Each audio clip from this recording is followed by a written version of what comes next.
was curled up in the fetal position. The banks were cratering at this moment. He had gotten off the yacht in Miami, and the gunman ended up killing the mayor of Chicago, who was down there to plead with Roosevelt for some relief for Chicago school teachers who hadn't been paid the entire 1932-33 school year.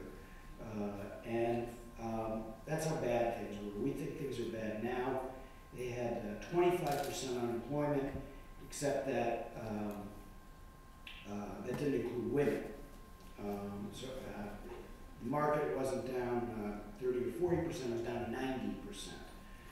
If you put your money in the wrong bank, there was no deposit insurance, the bank went under, as 10,000 banks did, you were finished, you had no money, except what maybe you had stuffed under your mattress. I got very interested in this period, and I submitted my book proposal on September 10th, 2001.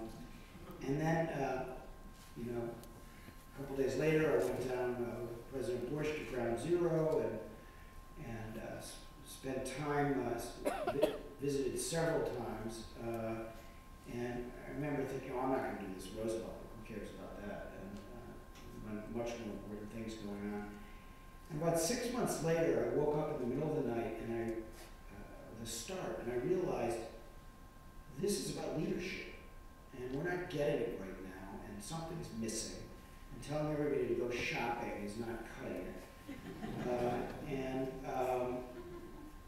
So I returned to Roosevelt, and even though the economy was doing great, it wasn't thinking it was going to be another deep recession. I didn't have a crystal ball. I just got interested in what did great leadership smell like, taste like, feel like. And so I started working on this book.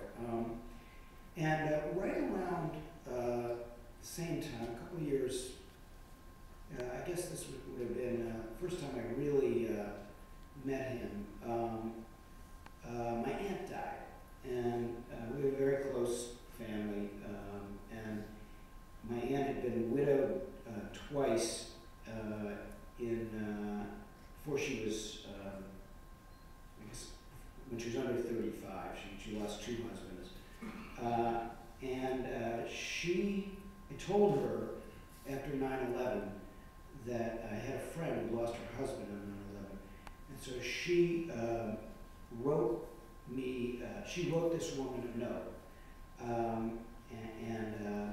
Then shortly thereafter died. And so at her funeral, I read this letter, and then afterward, in the Jewish faith, we do something called sitting Shiva. And we're sitting Shiva, and my cousin, who's now, not coincidentally, the general counsel to the Department of Transportation, he'd been telling me about this friend of his who had just lost a campaign for the House of Representatives in a primary, had been beaten badly by a former Black Panther named Bobby Rush, who's a congressman. And he said, you got to meet this friend of mine. He's a state senator from down the south side, and he might be mayor of Chicago or something someday.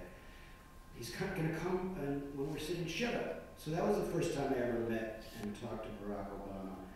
And then a few years later, I'd spoken to him on a few other occasions, he gets himself elected to the Senate.